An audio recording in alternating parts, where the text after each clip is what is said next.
என்னுடைய சுயமல்ல சுவாமி ஆண்டவரை நீர் அவர்களோடு பேசும்படியாக ஜெபிக்கிறேன். உடைய ஜீவனுள்ள வார்த்தைகள் அவர்களுக்குள்ளே ஆண்டவரை இறங்கி வல்லமை ஆண்டவரை நீர்தாமே ஆண்டவரை இறக்கி சுவாமி கத்தாவை அவர்கள் இந்த வார்த்தையிலே இருக்கிறதான ஆண்டவரை நன்மையை கண்டுகொள்ள கிருபை செய்யும்படியாக ஜெபிக்கிறேன். தகப்பனே உடைய கரத்திலே எல்லாரையும் ஒப்பு கொடுக்கிறோம். அவருடைய சிந்தனைகள், யோசனைகள், கவனங்கள் எல்லாவற்றையும் பரிசுத்த ஆவியானவர் நீர் பொறுப்படுத்திக் கொள்ளும்படியாக ஜெபிக்கிறேன். இயேசுவின் நாமத்தில் ஜெபம் நிற்கிற பிதாவே, ஆமென், ஆமென். ஹல்லேலூயா. இன்றைய நாட்டிலும் நாங்கள் பார்க்க போறது நாவினுடைய வல்லமையை குறித்து. ஆமென். நாவினுடைய வல்லமை என்றால் எல்லாரும் கதைக்கிறார்களுக்கு எல்லாருக்கும் ஒரு சொல்லப்படுகிறதான ஒரு காரியம். சின்ன பிள்ளையிலேருந்து நாங்கள் பிள்ளைகளுக்கு எல்லாத்தையும் நாங்கள் கற்றுக் கொடுப்போம். சின்ன பிள்ளையிலேருந்து எல்லாத்தையும் நாங்கள் கற்றுக் கொடுக்கல, தேவனுடைய வார்த்தைகளையும் நாங்கள் முக்கியமாக கற்றுக் கொடுக்க வேண்டியதாக இருக்கிறது. நாவனுடைய வார்த்தையை குறித்து நாங்கள் சும்மா பார்ப்போமா இருந்தால், நாங்கள் எங்களுடைய வாயினால் நாங்கள் ஆண்டவரை துதிப்போம். ஜாக்கோபு புத்தகத்தில் கிடைக்குது. ஆண்டவரை நாங்கள் துதிப்போம், அந்த வாயினாலே மற்றவர்களை நாங்கள் திட்டுவோம். இது ஆண்டவருடைய ரீதியில் இது நல்ல காரியம் அல்ல. பாருங்கள், நீங்கள் பேசுவதை நீங்களே ஒருக்கா நீங்கள் கேட்டு பார்க்கணும். நீங்கள் என்னத்தை நீங்கள் உங்களோட வாயிலிருந்து நீங்கள் வெளியில் விடுறீங்கன்னு சொல்லி, நீங்கள் கதைக்கிற உங்களோட வாயிலிருந்து நீங்கள் மற்றவர்களை குறித்தோ உங்களை குறித்தோ வேறு காரியங்களை குறித்தோ எல்லாவற்றையும் நீங்கள் பேசும்போது அது நீங்கள் ஒருக்கா கேட்டு பார்த்தா நீங்களே யோசிப்பீங்க, நான் இப்படி மடத்தனமாக நான் கதைக்கிறேன்னு சொல்லி.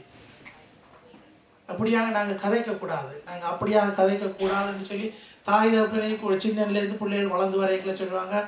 சின்ன பிள்ளைகள் பெரியாக்களை மரியாதை இல்லாமல் கதைக்கிறது தாய் தகப்பனுக்கு ஒரு அவமானம், ஒரு காரியம். உலகத்தின்படி நாங்கள் அப்படி பார்க்கல. ஸோ அதை அவங்கள என்ன செய்வாங்கன்னா தாய் தகப்பன்னு சொல்லி கொடுப்பாங்க. இல்லை நீங்கள் பெரியாக்களுக்கு மரியாதை கொடுக்கணும். நாங்கள் தமிழ் கலாச்சாரத்திலேருந்து வந்திருக்கிறோம். எங்களுடைய கல்ச்சர் ஒன்று இருக்குது, எங்களுக்குன்னு சொல்லி ஒரு பாஷை ஒன்று இருக்குது, எங்களுக்கு ஒன்று சொல்லி சில முறைகள் இருக்குது. நாங்கள் வந்த எங்களுடைய பேக்ரவுண்ட். ஸோ இப்படியான இதுகளிலிருந்து நாங்கள் வந்தாலும் ஆனால் இப்படியான உலகம் முழுக்க இப்படியான ஜனங்கள் தான் இருக்கிறார்கள். ஆனால் அதுக்குள்ளே இருந்து கொண்டு ஆண்டவர் தனக்குன்னு சொல்லி ஜனத்தை தேர்ந்தெடுக்கிறார். அவர் தன்னுடைய வார்த்தையை அனுப்பி அவர்களை தன்னோடு கூட சேர்த்துக் கொள்கிறார். எங்களுடைய கடினமான இருதயம் உடைக்கப்படுகிறது. எங்களுடைய கடினமான இருதயம் ஆண்டவருடைய வார்த்தைக்கு கீழ்ப்படுகிறது. எல்லாத்துக்கும் முதல் கீழ்ப்படிவு எங்களுக்கு வேணும். அந்த கீழ்ப்படுகிற உள்ளத்தை ஆண்டவர் எங்களுக்கு தான், அவர் தான் எங்களுக்கு கட்டளையிட வேண்டும். நாங்கள் எவ்வளோத்தை நாங்கள் பேசுகிறோமோ அவ்வளோத்துக்கு நாங்கள் கவனமாக இருந்து நாங்கள் அதுகளை கவனிக்க வேண்டியதாக இருக்கிறது. நீங்கள் பாருங்கள், நாங்கள் ஆசீர்வாதமும் அதாவது wir Segen und wir verfluchen Leute. Wir Segen und wir verfluchen Leute. உண்மையை சொன்னால் கொஞ்சம் எங்களுக்கு குத்தும் தான், எல்லாருக்கும் தான் சொல்லப்படுது, எனக்கு தான் சேர்த்து சொல்லப்படுகிறது இந்த வார்த்தைகள். நான் உங்களுக்கு சொல்கிறேன் இல்லை, எனக்கும் சேர்த்து தான் இந்த வார்த்தைகளை சொல்கிறேன். அதாவது நாங்கள் மற்றவர்களை ஆசீர்வதிக்கிறோம், மற்றவர்களை நாங்கள் சபிக்கிறது எங்களுடைய வாயிலிருந்து தான் வருது. இந்த நாவை நாங்கள் கண்ட்ரோல் பண்ண வேண்டும். அதை கண்ட்ரோல் பண்ணணும்னா அதுக்கு எங்களுடைய தேவனுடைய பலத்தினாலே தான் அதை நாங்கள் மேற்கொள்ள முடியும். அவர் கொடுக்கிற பலத்தினாலே தான். பாருங்கள், 1 தீமோத்தேயு 3வது அதிகாரம் 16வது வசனம் சொல்லுகிறது. அதை வாசிங்கள். தேவனுடைய வாக்கியங்கள் எல்லாம், வேத வாக்கியங்கள் எல்லாம் வாசிக்கும். தேவ ஆவியினால் அருளப்பட்டிருக்கிறது. தேவனுடைய மனுஷன் தேறினவனாகவும் எந்த நற்கிரியையும் செய்ய தகுதியுள்ளவனாகவும் இருக்கும்படியாக அவைகள் உபதேசத்துக்கும் கடிந்து கொள்ளுதலுக்கும் சீர்திருத்தலுக்கும் நீதியை படிப்பிக்குதலுக்கும் பிரயோசனம் உள்ளதா இருக்கிறது. ஆமென். எத்தனை பேர் இந்த வார்த்தையில நீங்க விசுவாசம் வச்சிருக்கீங்க? எவ்வளவு பேர்? அந்த 4 பேர் தான் இந்த வார்த்தையில விசுவாசம் வச்சிருக்கிறாங்களா?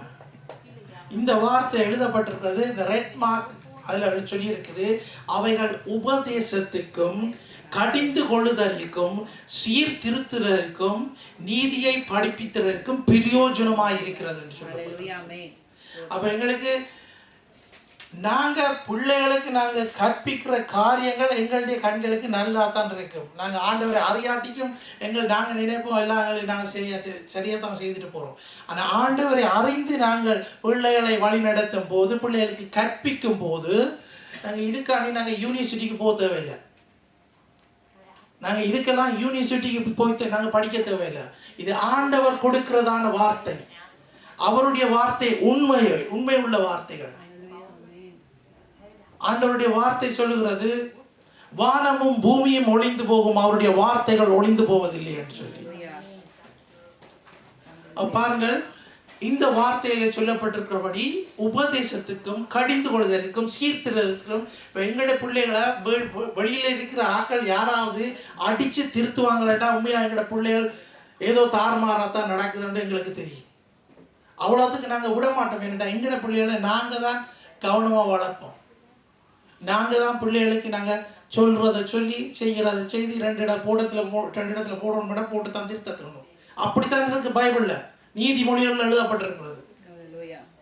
பிரம்பெடுத்து அழிக்காத பிரம்பை கையாளாதவன் தன் பிள்ளையை பகைக்கிறான். ஆனால் பிள்ளைகள் அவங்களுக்கு ஒரு ஏஜ் ஒன்று வரும். அந்த ஏஜில் அவங்க சொல்லுவாங்க, எங்களுக்கு எல்லாம் தெரியும், அம்மா அப்பாவை பற்றி எங்களுக்கு எல்லாம் தெரியும். ஏன்னா அவங்க எல்லாத்தையும் அறிஞ்சிட்டாங்க, உலகத்தில் இருக்க எல்லாத்தையும் அறிஞ்சிட்டாங்க. அதன்படி அவங்க வளர்ந்து கொண்டு வருவாங்க. அவங்க சொல்லுவாங்க, அம்மா அப்பாவுக்கு சொல்லுவாங்க, ஏன் எந்த பிள்ளைகளும் எனக்கு தான் சொல்லியிருக்கு, உங்களை பற்றி எங்களுக்கு தெரியும், நீங்கள் எங்களுக்கு சொல்ல தேவையில்லை. எல்லாரும் தான் உலகத்தில் இருக்கிற எல்லாரும் தான். பாஸ்டரோட பிள்ளைகள் என்ன நல்ல பிள்ளைகள் இல்லை, அவங்களும் படிக்கத்தான் வேணும், அவங்களும் மனம் மாறத்தான் வேணும், அவங்களும் கீழ்ப்படியத்தான் வேணும். நானும் ஒரு பாஸ்டரோட மகன் தான், நானும் பிள்ளையா நடந்த நாட்கள் உண்டு தான். ஆனால் ஆண்டவர் என்ன திருத்தினார் அவருடைய வார்த்தையை வச்சு. நாங்கள் திரும்பமாக ஆண்டவர்கிட்ட வரைக்கல, உண்மையாகவே அது ஒரு பெரிய ஒரு காரியம். ஆண்டவரிடத்துல நாங்கள் எங்களை ஒப்பு கொடுக்கல. நாங்கள் ஆண்டவர்கிட்ட நாங்கள் ஒன்றுமே இல்லை. ஆண்டவரை எனக்கு தெரிஞ்சதெல்லாம், எனக்கு உலகம் படிப்பிச்சதெல்லாம், என்னுடைய ஃப்ரெண்ட்ஸ் படிப்பிச்சதெல்லாம், என்னுடைய சொந்தக்காரங்க படிப்பிச்சதெல்லாம் எனக்கு ஒன்றுமே இல்லை. ஆண்டவரை நீர் என்னை உடைத்து உருவாக்கும், உங்களுக்கு சித்தம் போல என்னை வணைந்து எடுத்துக்கொள்ளும். இதைத்தான் எல்லா பிள்ளைகளுக்கும் தேவை, எல்லா தாய் தகப்பனுக்கும். தாய் தகப்பனா பாருங்க, தாய் தகப்பனா இருக்கிறதுக்கு முதல் நாங்களும் பிள்ளைகளாகத்தான் இருந்தோம், நாங்களும் குளப்படித்தான் விட்டோம்.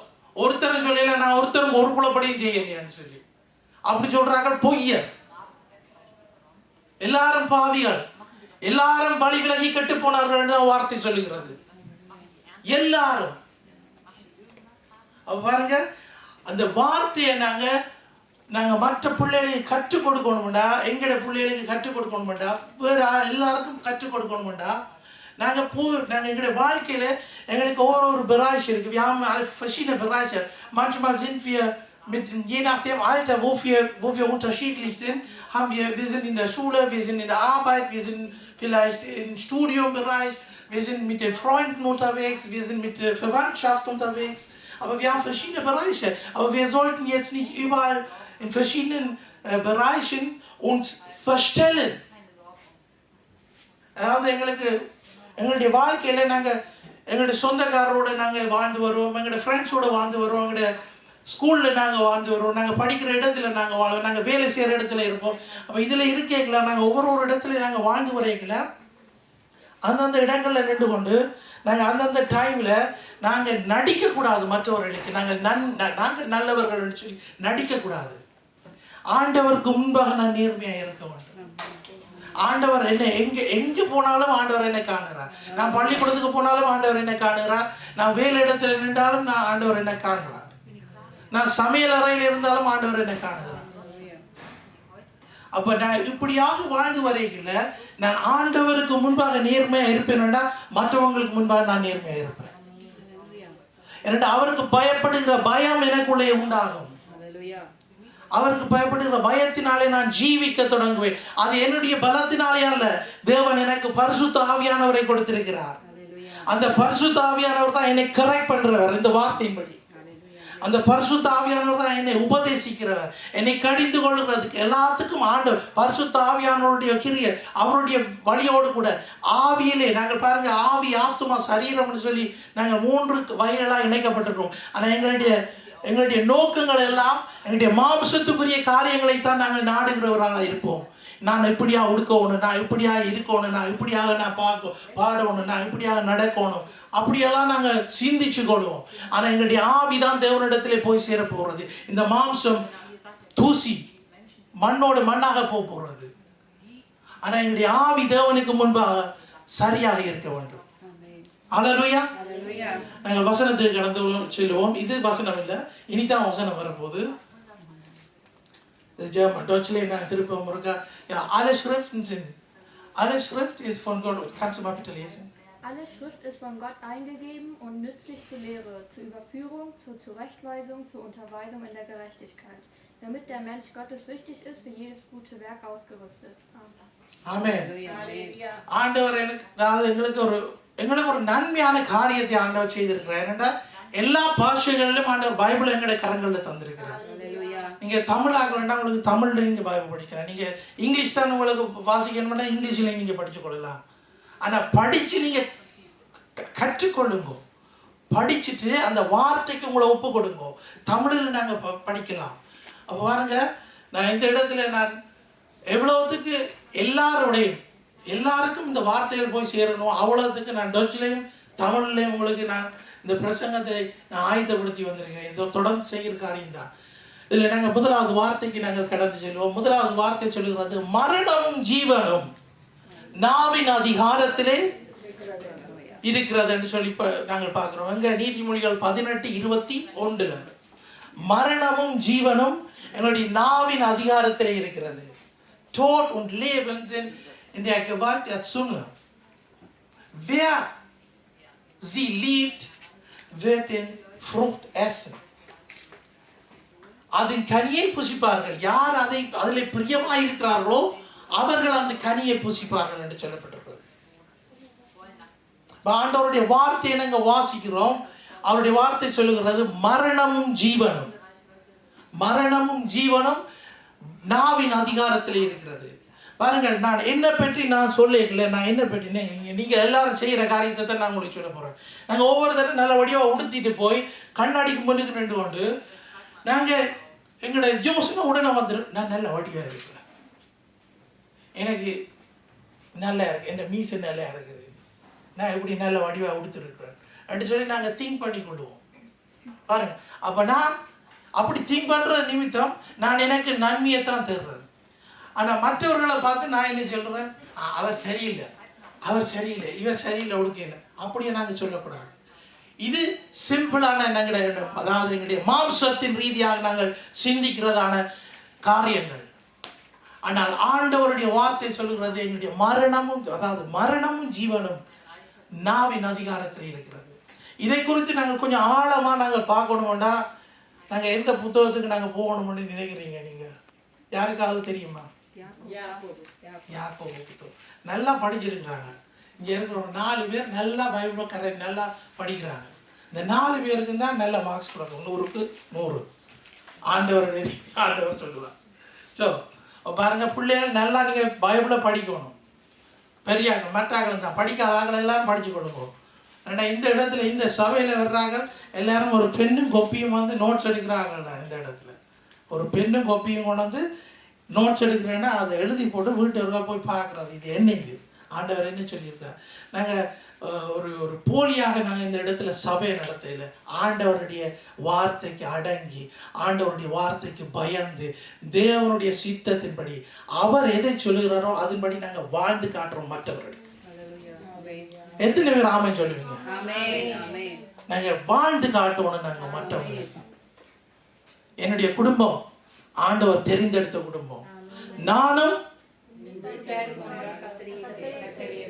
பாருங்க, இப்படிப்பட்ட சபை எங்கேயாவது நீங்க பார்த்துருக்கீங்களா? வசனம் சொல்லத்தான் பிந்தும் மிச்சத்தை சொல்லிடுவாங்க. என்னடா அப்படி பாப்பா உங்களை நல்லா வழி நடத்திருக்கிறேன். வசனத்தை சொல்லத்தான் பிந்தும் மிச்சத்தை அவர் முடிச்சு கொள்வீங்க. நானும் என் வீட்டாரும் ஒன்றால் கர்த்தரையே சேவிப்போம். அப்படியா தான் இருக்க வேண்டும். பாருங்கள். அப்போ நாங்கள் யாக்கோபுக்கு நாங்கள் கடந்து செல்வோம். யாக்கோபுல 3வது அதிகாரத்தில் 2வது வசனத்தை நாங்கள் வாசிப்போம். முதலாவது, நாம் எல்லாரும் அநேக விஷயங்களில் தவறுகிறோம். ஒருவன் சொல் தவறாதவனானால் அவன் பூரண புருஷனும் தன் சரீரம் முழுவதையும் கடிவாளத்தினாலே அடக்கிக் கொள்ளக்கூடியவனுமாய் இருக்கிறான். ஆமென். நாங்கள் யாக்கோபு புஸ்தகத்தில் 3வது அதிகாரத்தை நீங்கள் வீட்டில் போய் ஒருக்கா வாசிக்காதீங்க. இந்த கிழமை முழுக்க நீங்கள் வாசிங்க. நான் இந்த யாக்கோபு புஸ்தகத்தில் நான் நினைக்கிறேன் ஒரு 3 வருஷத்துக்கு முதல் எனக்கு வடிவா தெரியாது, ஒரு கொஞ்சம் வருஷத்துக்கு முன்பாக நான் வாசிக்கிறதுக்கு எடுத்து வச்சிருக்கீங்களே, சும்மா தட்டி பார்த்துட்டு அது கொஞ்சம் அதிகாரம் தானே உடனே வாசிச்சுட்டு எழும்பிடலாம்ட்டு நான் என்னுடைய என்னுடைய meine Gedanken waren, ich bin schneller fertig, wenn ich jetzt ganz schnell eben rüberfliege. எப்படி நான் கெதியில் வாசிச்சுட்டு போயிடலாம். அந்த நேரத்தில் பரிசுத்த ஆவியானவர் எனக்கு என்னுடைய இருதயத்தில் பேசினார், நீ நினைக்கிற மாதிரி இந்த புத்தகத்தை நீ வாசிக்கிற இல்லை, நான் சொல்லு மட்டும் நீ வாசிட்டு. அப்போ நான் 1 மாதம் மட்டும் நான் வாசித்தேன். 1 மாதம் மட்டும் அந்த அவ்வளோ புத்தகங்களை திரும்பமாக படித்தேன். நான் இன்றைக்கும் சொல்லுவேன், அதுலேருந்து நான் 100க்கு 100% நான் எல்லாத்தையும் பெற்றுக்கொள்ள இல்லை. ஆனால் ஆண்டவர் எனக்கு அநேக காரியங்களை வெளிப்படுத்தினார்.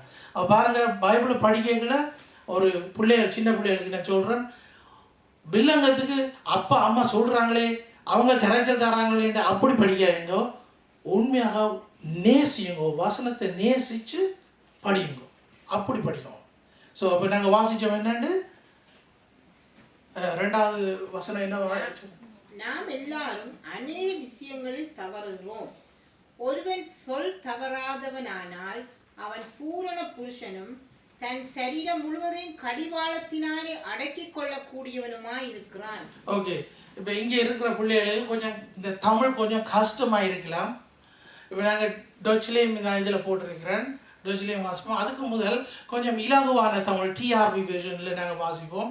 இது தமிழ் ரீடர் விஷன் சொல்லி, இது கூட நீங்கள் பைபிள் ஆப் வச்சுருப்பீங்கன்னா இதில் நீங்கள் இதை பார்த்துக்கொள்ளலாம். இது ஒருக்கா நீங்கள் தமிழில் வாசிங்க, அடுத்த டொச்சில் வாசிக்கிட்டு. நாம் எல்லாரும் அநேக விதங்களில் தவறி இருக்கிறோம். யாராவது ஒருவன் பேச்சு தவறாதவனாக இருந்தால் அவனே நிறைவான மனிதனும் தனது முழு உடலையும் அடக்கியாலும் ஆற்றல் உடையவனுமாய் இருக்கின்றான். இப்போ கொஞ்சம் உங்களுக்கு கொஞ்சம் கூட விளங்கி இருக்கும்னு நினைக்கிறேன்னா, எனக்கு தமிழ் கஷ்டம்தான், ஆனால் என்னால் இயலுமானது நான் செய்திருக்கிறேன். ஸோ அதுபடி இப்போ நீங்கள் டச்சில் வாசிங்க. Wir alle straucheln auf vielerlei Weise. Wer sich im Reden nicht verfehlt, ist ein vollkommener Mensch und besitzt die Fähigkeit, seinen ganzen Körper zu beherrschen. So இதில் பார்க்குறோம் என்னென்னா, அதாவது எங்களுடைய நாவினால நாங்கள் எல்லாரும் புலவர்கள் தான், ஒருத்தரும் அதில் நீதிமான். ஆனால் ஆண்டவர் எங்களை நீதிமான ஆக்கி கொண்டிருக்கிறார். தன்னுடைய வார்த்தையின்படி ஆண்டவர் எங்களை சரிப்படுத்தி கொண்டிருக்கிறார், எங்களை சீர்படுத்தி கொண்டிருக்கிறார். எங்களை சில நேரத்தில் ஆண்டவர் எங்களுக்கு சொல்கிறார், இப்படி நீ பேசக்கூடாது, இப்படி நீ கதைக்கக்கூடாது, இப்படியான வார்த்தைகளை நீ யூஸ் பண்ணக்கூடாது. எங்களுக்கு எல்லாருக்கும் தெரியும் பேட் வேர்டுகள் நாங்கள் யூஸ் பண்ணக்கூடாது, ஏன்னா அது ஆண்டவருக்கு பிரியமானது அல்ல. யாக்கோபு புஸ்தகத்தில் சொல்லி இருக்குது, நீ ஆண்டவர் தேவனை துதித்து கொண்டு, தேவனுடைய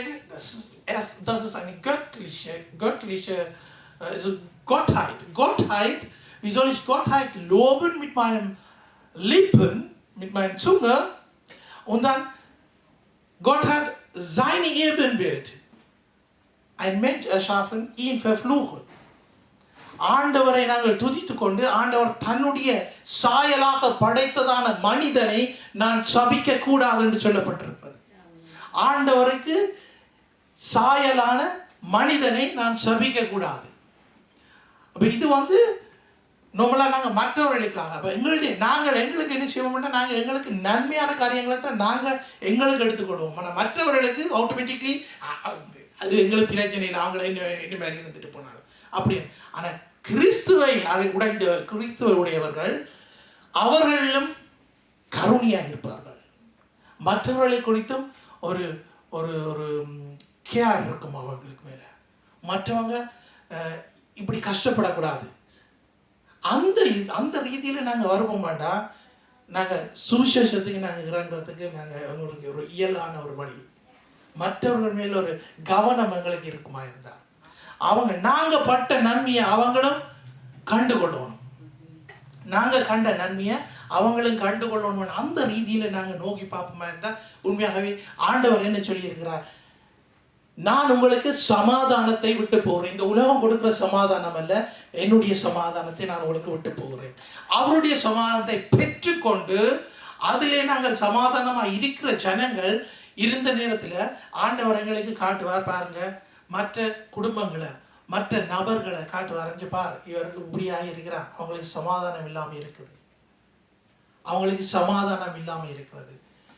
அப்போ அவங்களே கூட தேடி ஆண்டவருடைய பிள்ளைகளை தேடி வருவாங்க. ஏனென்றா அவங்க இந்த சமாதானத்தை அவங்களும் பெற்றுக்கொள்ளணும்ன்றதுக்காண்டி. பாருங்க, உலகத்தில் இருக்கிற ஆட்கள் உலகத்துக்குரிய ரீதியில் தான் எல்லாம் திங்க் பண்ணுவாங்க. அவங்களோட மைண்ட் முழுக்க உலகத்துக்குரிய காரியத்தை தான் திங்க் பண்ணும். நான் எனக்கு இது செய்யணும், அது செய்யணும், இது செய்யணும்.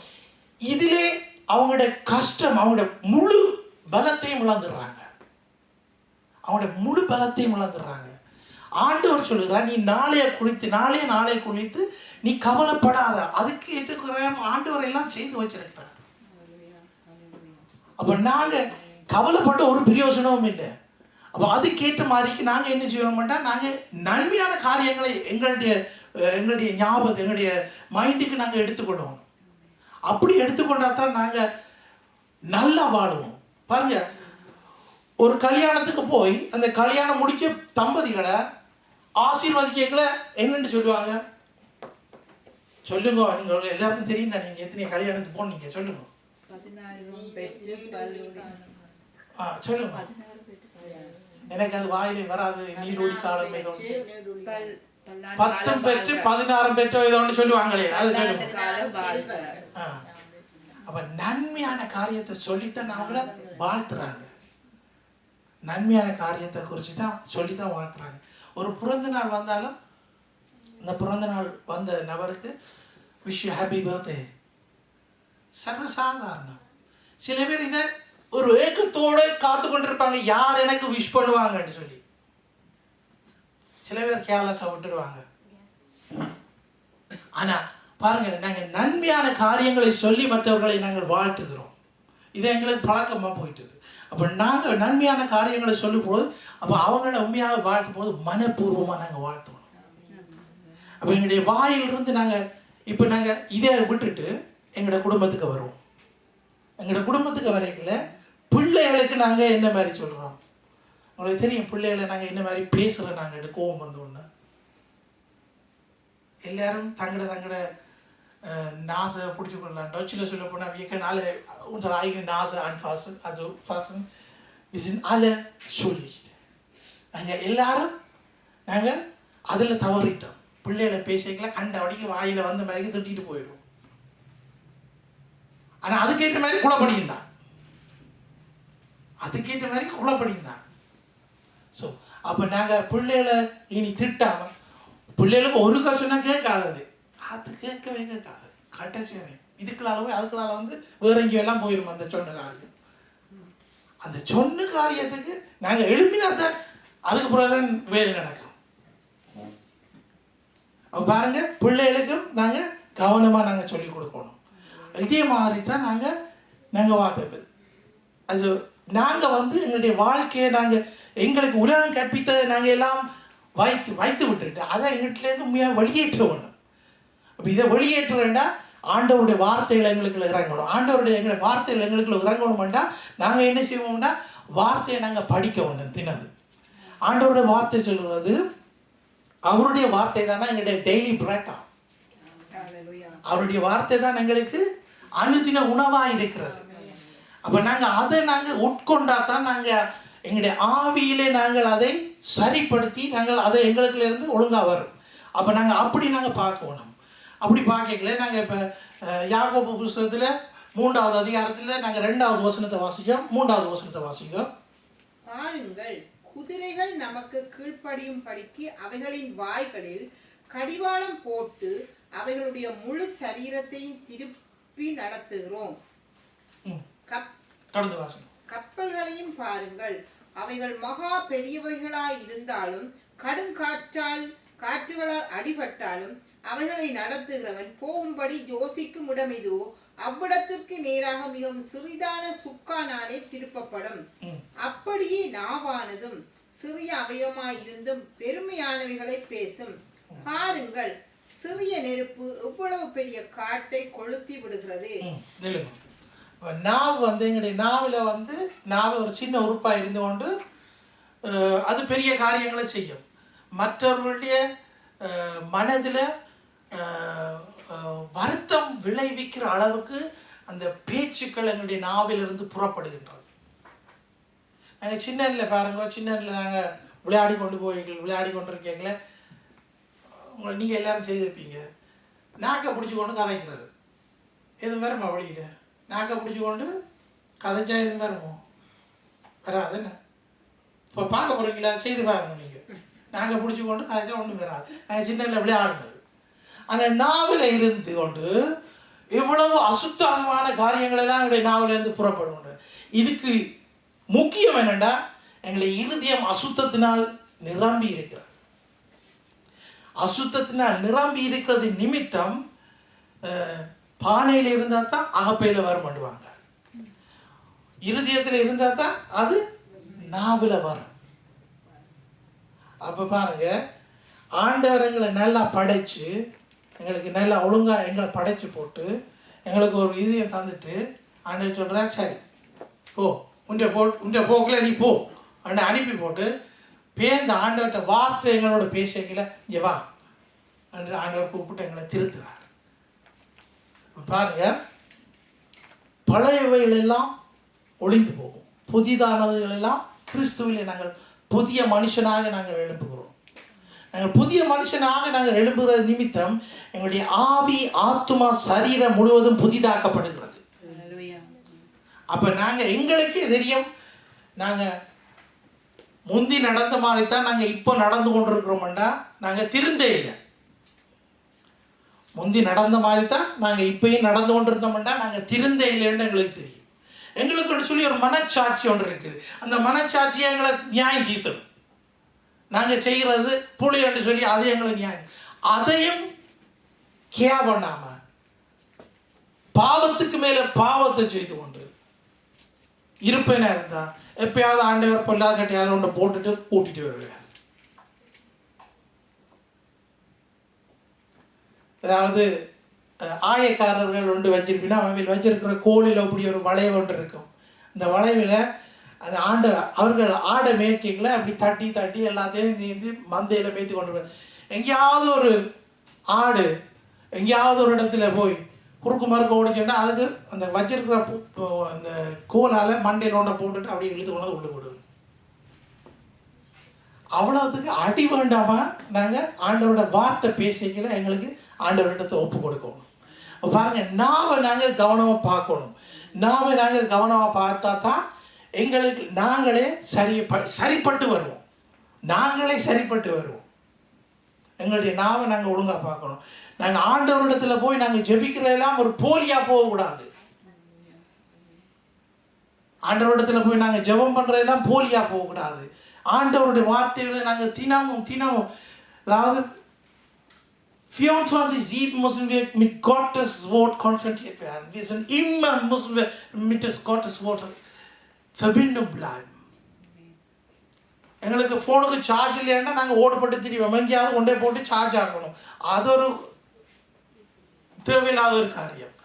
ஆனால் எங்களுக்குள்ள இருக்கிற எண்ணெய் இல்லாமல் போகுமா இருந்தால் நாங்கள் வார்த்தையை தேட வேண்டும், ஆண்டவரை தேட வேண்டும், அவருடைய வார்த்தையில் நாங்கள் உறுதியாக நிற்க வேண்டும்.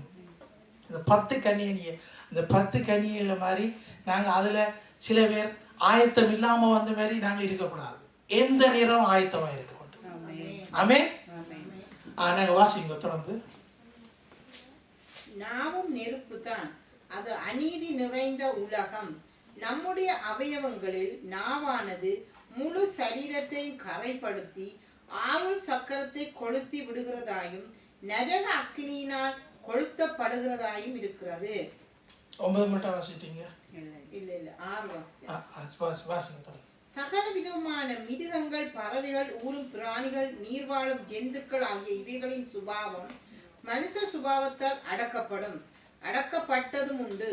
நாவை அடக்க ஒரு மனுஷனாலும் கூடாது. அது அடங்காத பொல்லாங்குள்ளதும் சாவுக்கேதுவான விஷம் நிறைந்ததுமாயிருக்கிறது. அதனாலே நாம் பிதாவாகிய தேவனை துதிக்கிறோம். தேவனுடைய சாயலின்படி உண்டாக்கப்பட்ட மனுஷரை அதனாலேயே சபிக்கிறோம். அல்லேலூயா. இதுக்கு அல்லேலூயா சொல்லலாமா? இப்ப பாருங்க, அந்த வார்த்தையில நாங்க வாசித்த வார்த்தையில் நீங்க கேட்டிருப்பீங்க. அதுல சொல்லப்பட்டிருக்கிறபடி அநேக காரியங்கள் நாவை குறித்து சொல்லப்பட்டிருக்கிறது. இந்த கடைசியா வயசு வாசித்த பகுதி உண்மையாகவே அவருடைய அதாவது அவரை நாங்கள் துதித்து கொண்டு மனுஷனை சபிக்க கூடாது இருக்கு. அதுக்கு முதல்ல இன்னொரு பகுதி வாசிச்சிங்க, அதை வாசிங்க. நாவை அடக்க ஒரு மனுஷனாலும் கூடாது, அது அடங்காத பொல்லாங்குள்ளதும் சாவுக்கு ஏதுவான விஷம் நிறைந்ததும்.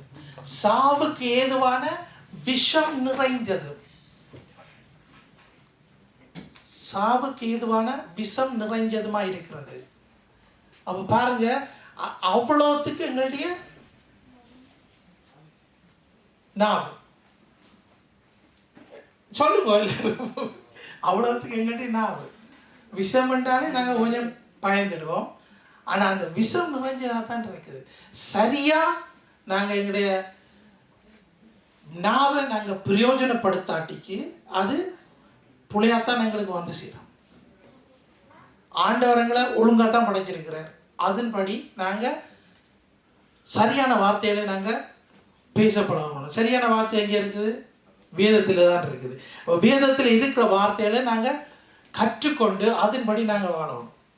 ஒருத்தரையும் நாங்கள் திட்டக்கூடாது, ஒருத்தரையும் பேசக்கூடாது. எல்லாரும் என்னத்தோடு அன்போடு கூட அரவணைக்க வேண்டும். எல்லாரையும் அன்போடு கூட அரவணைக்கணும். இந்த இயேசு கிறிஸ்துவுக்கு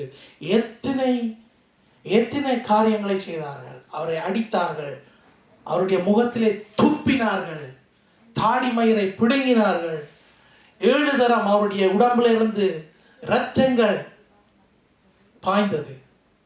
அவருடைய முதுகு எப்படியாக சொல்லப்பட்டிருக்கிறது? உளப்பட்ட நிலம் போல, உளப்பட்ட நிலம் போல அவருடைய முதுகு காணப்பட்டது. இதுகளெல்லாம் ஆண்டவர் எனக்காகவும் உங்களுக்காகவும் ஏற்றுக்கொண்டதான காரியம். நாங்கள் ஒரு நல்ல இடத்துல நாங்கள் எங்களுடைய ஆவியை ஆண்டவர் அழிவிலிருந்து காப்பாற்றுவதற்காக தன்னை தானே பலியாக கொடுத்தார்.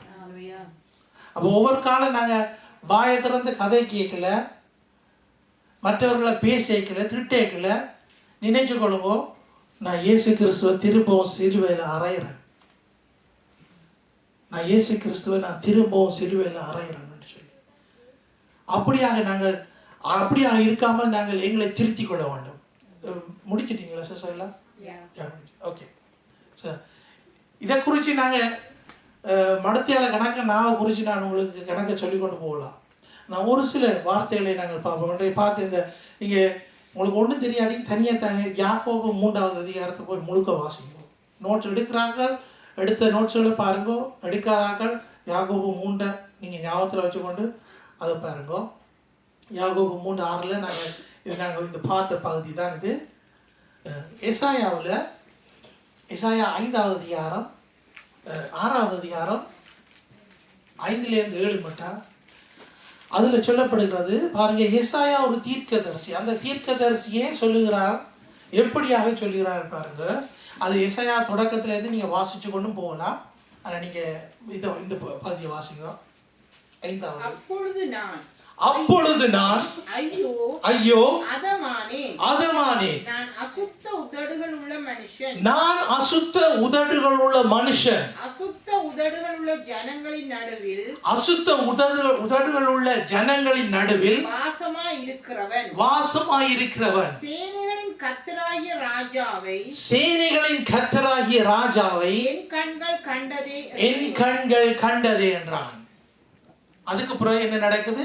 அப்பொழுது சேராபீன்களில் ஒருவன் பலிபீடத்திலிருந்து தன் கையிலே பிடித்த குறட்டால் ஒரு நெருப்பு தழலை எடுத்து என்னிடத்தில் பறந்து வந்து அதனால் என் வாயை தொட்டு, இதோ இது உன் உதடுகளை தொட்டதினால் உன் அக்கிரமம் நீங்கி உன் பாவம் நிவர்த்தியானது என்றான். ஆமென், ஆமென். இது நான் சிம்பிளா சொல்லிட்டு போறேன். இது இதுக்கு கணக்கு ஆழங்களுக்குலாம் நாங்கள் போகலாம், கணக்கு காரியங்களை நாங்கள் கற்றுக்கொள்ளலாம். பாருங்கள், எசாயா தீர்க்கதரிசி பைபிளில் நாங்கள் பார்ப்போம்னா, der ist der größte Prophet, also ein Schriftprophet, und der hat 60 Kapitel geschrieben. In diesem 60 Kapitel, am Anfang sagt er das hier. Er ist unrein, er ist ein unreiner Mensch und seine Zunge ist unrein und er wohnt bei einem unreinen Volk. Und dann passiert was, von Himmel kommt ein Engel, Seraphim, holt eine Kohle und verbrennt seine Zunge damit er rein werden kann. Das heißt, wir haben hier ein Bild, wo wir das sehen können, der Mensch selber, der ist unrein. Er muss gereinigt werden, aber mit himmlischen Gaben, mit himmlischen Sachen. அதாவது நாங்கள் இந்த இடத்துல நாங்கள் பார்க்கிறது என்னென்றால், எங்களுக்கு காட்டப்படுகிறது, மனிதனுடைய நாவு ஒரு அசுத்தமான நாவாக இருக்கிறது. ஆனால் அது வந்து பரலோகத்தில் இருக்கிற ஒரு காரியத்தால சுத்தப்படுத்த வேண்டியதாக இருக்கிறது. இது நிமித்தம் பரலோகத்திலிருந்து தான் எங்களுக்கு எல்லாம் கிடைக்குது. நன்மையான எல்லா ஈவுகளும் பரத்தின் பிதாவிலிருந்து தான் எங்களுக்கு கிடைக்குது. இது யாக்கோபு புத்தகத்தில் இருக்குது. அப்ப பாருங்க, அவருடைய நாவை சுத்தப்படுத்தின பிறகு அதுக்கு பிறகு வருகிற காரியங்களை நாங்கள் பார்ப்போமா இருந்தால், ஆண்டவருக்கு யாரை அனுப்புவேன், அந்த இடத்துல எசாயா தன்னை ஒப்பு கொடுக்கிறார். அந்த இடத்துல சொல்லப்படுகிறது, என்னை அனுப்பும் சொல்லி. அப்ப ஆண்டவர் அந்தந்த நேரத்தில் அந்தந்த காலங்களில் ஆண்டவர் தனக்கென்று சொல்லி ஒரு மகளை தெரிந்தெடுக்கிறார். அப்போ எங்களுடைய ஜெனரேஷன்ல நாங்கள் பார்ப்போமா இருந்தால், நாங்கள் வாழ்ந்து கொண்டிருக்கிற இந்த காலத்தில் ஆண்டவர் தனக்கென்று சொல்லி ஒரு மகனை தேடுகிறார். தனக்கென்று சொல்லி ஒரு மகளை தேடுகிறார். ஏன் இது நீங்களா இருக்கக்கூடாது? ஏன் இது நீங்களா இருக்கக்கூடாது? ஆண்டவருடைய கோலிங் வரைக்குள்ள நாங்கள் ஆண்டவருக்கு எங்களை ஒப்பு கொடுக்கணும். எங்களுக்கு கணக்கு தெரியும், எங்களுக்கு எல்லாம் கணக்கு தெரியும். நாங்கள் எல்லாம் உலகத்தின் படி பார்க்கல. நாங்கள் சில பேர் நாங்கள் நல்ல நல்ல பதவியில் இருக்கிறோம், நல்ல நல்ல படிப்புகளை நாங்கள் முடித்திருக்கிறோம், நல்ல நல்ல ஆட்களை, எங்களுக்கு பெரிய பதவியில் இருக்கிற ஆட்களெல்லாம் எங்களுக்கு தெரியும். ஆனால் ஆண்டவர் உன்னை தெரிந்து கொள்ளலாம். எங்களுடைய நாவை நாங்கள் சுத்தமாக்க வேண்டும். அதுக்கு முதல் இருதயத்துக்குள்ள நாங்கள் கணக்க போட வேண்டி இருக்குது, அவருடைய வார்த்தைகள். பாருங்க, அவங்க இதயத்துல நாங்க போட்டா தான் அது நாவில இருந்து வரும். அப்ப நாங்க அப்படி பேசிக்கல, நாங்க ஜீவன் உள்ள வார்த்தைகளை நாங்கள் பேசுவோம். நாங்கள் ஜீவன் உள்ள வார்த்தைகளை நாங்கள் மற்றவர்களுக்கு பேசுவோம். ஆசீர்வாதமான வார்த்தைகளை பேசுவோம். இது நிமித்தம் ஜனங்கள் மீட்கப்படுவார்கள். இது நிமித்தம் நாங்கள் பாருங்க, இந்த பூமியில நீ இருக்கிறது, நாங்கள் வாழுகிறது எல்லாம் எங்களுக்கு இல்லை. எங்களுடைய நாலு சிவரும், எங்களுடைய ஜாப்பும், நாங்க இருக்கிற எங்களுக்கு பேங்க் அக்கவுண்ட்ல இருக்கிற எங்களுடைய பணமும் அல்ல. நாங்கள் அழைக்கப்பட்டது பரலோகத்துக்காக. ஒரு கொஞ்ச நாளைக்கு நாங்கள் இந்த பூமியில உயிரோடு இருக்கிறோம். இந்த உயிரோடு இருக்கிற நாட்கள்ல நாம் மற்றவர்களுக்கு நான் ஒரு நன்மையாக இருக்க வேண்டும். நான் வேலைக்கு போகத்தான் வேணும், என் குடும்பத்தை கவனிக்கத்தான் வேணும், என்னுடைய பிள்ளைகளை ஒழுங்கா வளர்க்கத்தான் வேணும். அதுக்காகத்தான் ஆண்டவர் எங்களுக்கு இப்படியான வார்த்தைகளை தந்து எங்களை சரிப்படுத்துகிறவராக இருக்கிறார். பாருங்கள், அநேகர் இந்த நாட்டுக்கு இல்லாட்டி அநேகர் ஐரோப்பா தேசத்துக்கு, நாங்கள் எங்களுடைய நாட்டில இருந்து வேற எங்கேயெல்லாம் நாங்கள் போயிட்டோம். ஏன்? நாங்கள் காசு சம்பாதிக்கிறதுக்கும் நாங்கள் நல்லா ஜீவிக்கணும்னு சொல்லி அந்த ஒரு நோக்கத்தோடு கூட. ஆனால் ஆண்டவர் எங்களை வேறொரு நோக்கத்தோடு தான் இங்கே கொண்டு வந்திருக்கிறார். ஆண்டவர் இங்கே கொண்டு வந்தது என்னத்துக்கு? மற்றவர்களுக்கு நான் நன்மையாக இருக்குமா. இந்த தேசத்துல, இந்த யூரோப்பாவில் இருக்கிற, யூரோப்பா எடுப்போம்னா உடனே சொல்லுவாங்க சோதமும் கோமோரான்னு தான். அவ்வளோத்துக்கு இங்க பாவம் மீறி போயிருக்கிறது. ஆனா இந்த ஜனங்களை மீட்டெடுக்கிறதுக்கு தான் ஆண்டவர் தனக்கென்று சொல்லி ஒரு மகளை தெரிந்தெடுக்கிறார். அப்ப அது ஒவ்வொரு ஜெனரேஷனா கடந்து கொண்டு போகுது. இதைத்தான் நாங்கள் பார்க்கிறோம். ஏசாயா புத்தகத்துல கூட தலைமுறையாக ஆண்டவர் தனக்கென்று சொல்லி தெரிஞ்செடுத்து கொண்டிருக்கிறார். ஹல்லேலூயா. Hallelujah. நாங்கள் இன்னொரு வசனத்தை நாங்கள் பார்ப்போம். இது டோச்சில் இருக்கு.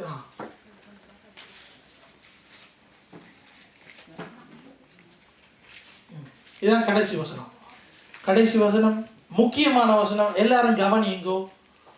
50வது அதிகாரம் 4வது வசனம் வாசிங்க சிஸ்டர். இளைப்படைந்தவனுக்கு சமயத்துக்கேற்ற வார்த்தை சொல்ல நான் அறியும்படிக்கு கர்த்தராகிய ஆண்டவர் எனக்கு கல்விமானின் நாவை தந்தருளினார்.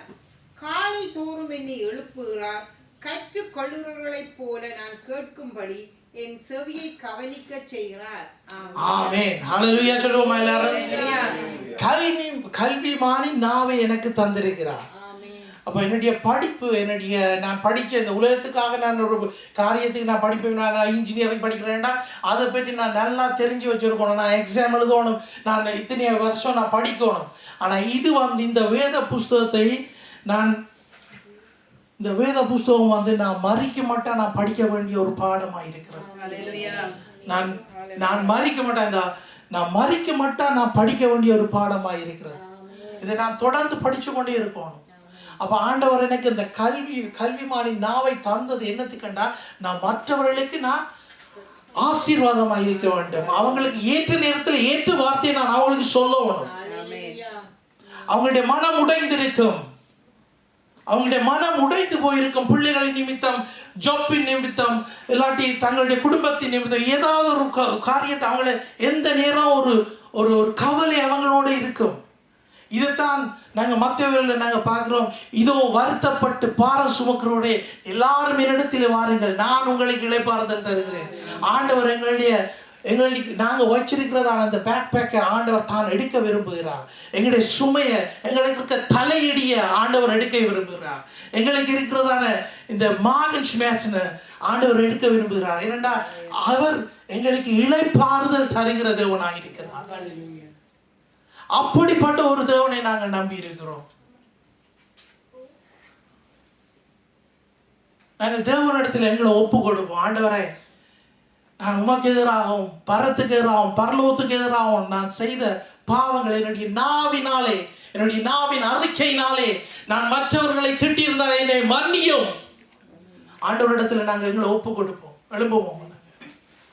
நாங்கள் எழுப்பி நின்று நாங்கள் ஜெபம் பண்ணுவோம். ஆண்டவரிடத்தில் நாங்கள் பாவ மன்னிப்படுவோம். ஆண்டவரிடத்தில் நாங்கள் ஒப்புரவாகிக் கொள்வோம். ஆண்டவரே, என்னை மன்னியும். என்னுடைய பிள்ளைகளுக்கு எதிராக நான் திட்டின வார்த்தைகள், என்னுடைய தாய் தகப்பனுக்கு எதிராக நான் திட்டின வார்த்தைகள், என்னுடைய சகோதரங்களுக்கு எதிராக நான் திட்டின வார்த்தைகள், ஒப்பு கொடுங்க. ஆண்டவரிடத்தில் நீங்களே ஒப்பு கொடுங்க. உங்களுடைய வார்த்தையினால, உங்களுடைய வாயினால கண்களை மூடுங்க. எல்லாரும் கண்களை மூடி நாங்கள் ஒப்பு கொடுப்போம் ஆண்டவரிடத்தில். ஹல்லேலூயா. ஸ்தோத்திரம் ஆண்டவரே. Thank you Jesus. ஹல்லேலூயா. ஸ்தோத்திரம் ஸ்தோத்திரம். ஹல்லேலூயா. ஸ்தோத்திரம் ஆண்டவரே. Thank you Jesus. நன்றி நன்றி ஆண்டவரே. பரிசுத்தர் உள்ள பிதாவே, உம்மை ஸ்தோத்திரிக்கிறோம் ராஜா. ஆண்டவரே, இந்த நேரத்திலும் ராஜா ஆண்டவரே, உமக்கு முன்பாக ஆண்டவரே ஒரு கூட்ட ஜனமாக ஆண்டவரே உம்மை நோக்கி நாங்கள் பார்க்கிறோம். ஆண்டவரே, உம்முடைய கிருபாசனத்துக்கு முன்பாக ஆண்டவரே வர எங்களை தகுதிப்படுத்தினதுக்காக உமக்கு நன்றி செலுத்துகிறோம். ஆண்டவரே, எங்களுடைய குறைகளை நீக்கி போடும்படியாக ஜெபிக்கிறோம் ராஜா. ஆண்டவரே, எங்களுடைய சகோதரர்களுக்கு எதிராக நாங்கள் பேசின வார்த்தைகள், ஆண்டவரே பரத்துக்கு எதிராக நாங்கள் பேசின வார்த்தைகள், பரிசுத்த ஆவியானவருக்கு எதிராக நாங்கள் பேசின வார்த்தைகள், ஆண்டவரே எங்களுடைய தாய் தகப்பனுக்கு எதிராக, எங்களுடைய பிள்ளைகளுக்கு எதிராக எல்லாரும் வாய்களை திறந்து ஜெபம் பண்ணுங்க. நான் தனியாக ஜெபிக்கிறேன், நீங்க எல்லாரும் தான் ஜெபிக்கணும். உங்களுக்கு நீங்க தான் ஜெபிக்கணும். ஆண்டவரே, இந்த நேரத்திலும் ஆண்டவரே ஜெபிக்கிற ஒவ்வொருத்தரோடு கூட நாங்கள் ஜெபிக்கிறேன் ராஜா. ஆண்டவரே, நாங்கள் இப்படியாக எல்லாம் நாங்கள் பிழையாக எங்களுடைய வாயை நாங்கள் ஆண்டவரை நாங்கள் திறந்து பேசின வார்த்தைகள் ஆண்டவரை எங்களுக்கு மன்னிக்கும்படியாக ஜெபிக்கிறோம் ராஜா. ஆண்டவரை நீர் எங்களுக்கு மன்னிக்கும்படியாக ஜெபிக்கிறோம். கர்த்தாவே, எங்களுக்கு மன்னிக்கும்படியாக ஜெபிக்கிறோம் சுவாமி. ஆண்டவரை எங்களை பரிசுத்தப்படுத்தும் சுவாமி. எங்களை நீர் பரிசுத்தப்படுத்தும். உம்முடைய பரிசுத்த திரு ரத்தத்தினாலே எங்களுடைய வாயை பரிசுத்தப்படுத்தும் சுவாமி. எங்களுடைய சிந்தனையை பரிசுத்தப்படுத்தும் ஆண்டவரை. எங்களுடைய செயல்களை பரிசுத்தப்படுத்தும் ராஜா. ஆண்டவரே, உம்முடைய கரத்தில் எங்களை முற்றும் முழுதுமாக ஒப்பு கொடுக்கிறோம். இனி நாங்கள் எங்களுடைய வாயினாலே பாவம் செய்யாதபடிக்கு எங்களை காத்துக் கொள்வீராக இயேசு கிறிஸ்துவே. பரிசுத்த ஆவியானவரை நீர் எங்களுக்கு துணை நிற்கிறதுக்காக நன்றி. நீர் எங்களுக்கு துணை நிற்கிறதுக்காக நன்றி செலுத்துகிறோம். ஆண்டவரை நீர் செய்த ஆண்டவரை அற்புதங்களுக்காக நன்றி செலுத்துகிறோம். ஆண்டவரே கர்த்தாவே, நீர் தாமே பெரிய காரியங்களை எங்களை கொண்டு செய்ய போறதுக்காக நன்றி. ஆண்டவரை மற்றவர்களுடைய காயங்களை கட்டுகிறதுக்கு எங்களுடைய வாயை நீர் பிரயோஜனமாக்கப்படுகிறதுக்காக நன்றி செலுத்துகிறோம் ராஜா. கர்த்தாவே, உம்முடைய கரத்திலே எங்களை முற்று முழுதுமாக ஒப்பு கொடுக்கிறோம். ஆண்டவரே, இந்த வார்த்தையை கேட்ட ஒவ்வொரு சிறியவர்கள் தொடக்கம் பெரியவர்கள் வரை ஆண்டவரே, உம்முடைய வார்த்தைகள் அவர்களோடு பேசினதுக்காக நன்றி செலுத்துகிறோம். ஆண்டவரே, நித்திரையிலே அவர்களோடு நீர் பேசும்படியாக ஜெபிக்கிறேன். கனவுகளினூடாய், சிந்தனைகளினூடாய், உம்முடைய வார்த்தையினூடாய் அவர்களோடு நீர் பேசும்படியாக ஜெபிக்கிறேன் ராஜா. கட்டுக்களை இயேசுவின் நாமத்தினாலே உடைக்கிறேன் ராஜா. ஆண்டவரை பாவ சங்கிலிகள் இயேசுவின் நாமத்தினாலே நாங்கள் உடைக்கிறோம் சுவாமி. ஆண்டவரை, உம்முடைய கிருபை அவர்களை மூடிக்கொள்ளும்படியாக ஜெபிக்கிறோம். அவர்களை மீட்டுக் கொள்ளும்படியாக ஜெபிக்கிறோம் ராஜா. ஒளியான சேற்றிலிருந்து எங்களை எடுத்து கண்மலையின் மேலே நிறுத்தி எங்கள் கால்களை உறுதிப்படுத்தின கர்த்தாவே, உமக்கு நன்றி செலுத்துகிறோம். உம்மை சோத்தரிக்கிறோம், உம்மை துதிக்கிறோம் ராஜா. நன்றி செலுத்துகிறோம். நன்றி சொல்லுங்கள், தேவனுக்கு நன்றி சொல்லுங்கள். எல்லாரும் வாயை திறந்து நன்றி சொல்லுங்கள். நன்றி ஆண்டவரே, நன்றியோடு உம்மை சோத்தரிக்கிறோம். விசுவாசத்திலே நன்றி சொல்லுங்கள். ஆண்டவர் எங்களுக்கு மன்னித்து விட்டார். ஆண்டவர் எங்களுக்கு மன்னித்து விட்டார். நான் இனி பாவம் செய்ய மாட்டேன். என்னுடைய வாயினாலே நான் இனி பாவம் செய்ய அழுது கதறுங்கள் தேவனிடத்திலே. நன்றி ஆண்டவரே, உம்மை சோத்தரிக்கிறோம் ராஜா. இயேசுப்பா, உமக்கு நன்றி செலுத்துகிறோம். கர்த்தாவே, உமக்கு நன்றி செலுத்துகிறோம். நன்றி ஆண்டவரே, நன்றியோடு உம்மை சோத்தரிக்கிறோம் ராஜா. பரிசுத்தரே, உம்மை சோத்தரிக்கிறோம், துதிக்கிறோம் ராஜா. தேவாதி தேவனே, ஆண்டவரே, இந்த கேட்ட வார்த்தைகள் ஒவ்வொன்றும் ராஜா, ஆண்டவரே, இந்த கிழமை முழுக்க ஆண்டவரே இவர்களுக்கு ஞாபகத்திலே வரட்டும் ராஜா. ஆண்டவரே, நீர் பேசும்படியாக ஜெபிக்கிறேன். நீர் பேசும்படியாக ஜெபிக்கிறேன் ராஜா. ஒவ்வொருத்தரோடும் நீர் பேசும்படியாக ஜெபிக்கிறேன். ஒவ்வொருத்தரையும் நீர் காத்துக் கொள்ளும்படியாக ஜெபிக்கிறேன் ராஜா. நன்றியோடு உம்மை ஸ்தோத்திரிக்கிறேன். இயேசு கிறிஸ்துவின் வல்லமையுள்ள நாமத்தினாலே ஜெபம் பண்ணி நிற்கிறேன் பிதாவே. ஆமென், ஆமென். நாங்கள் அடுத்ததாக எங்களுடைய பிள்ளைகளுக்காக நாங்கள் ஜெபம் பண்ணுவோம். எங்களுடைய பிள்ளைகளை தேவனுடைய கரத்திலே ஒப்பு கொடுத்து ஜெபம் பண்ணுவோம். எங்களுடைய பிள்ளைகளுக்கு நாங்கள் பிள்ளைகளை வளர்க்கறதுக்கு நாங்கள் ஒரு இடத்துக்கும் போக தேவையில்லை. தேவனுடைய வார்த்தையை நாங்கள் கவனித்தால் போதும். தேவனுடைய வார்த்தையை நாங்கள் கவனித்து அதன்படி பிள்ளைகளை நாங்கள் வளர்க்கலாம். அல்லேலூயா, அல்லேலூயா. நாங்கள் ஜெபிப்போம். எல்லாரும் உங்களோட பிள்ளைகளுக்காக ஜெபம் பண்ணுங்க. சோதரம் ஆண்டவரே, உம்மை சோதரிக்கிறோம், துதிக்கிறோம்.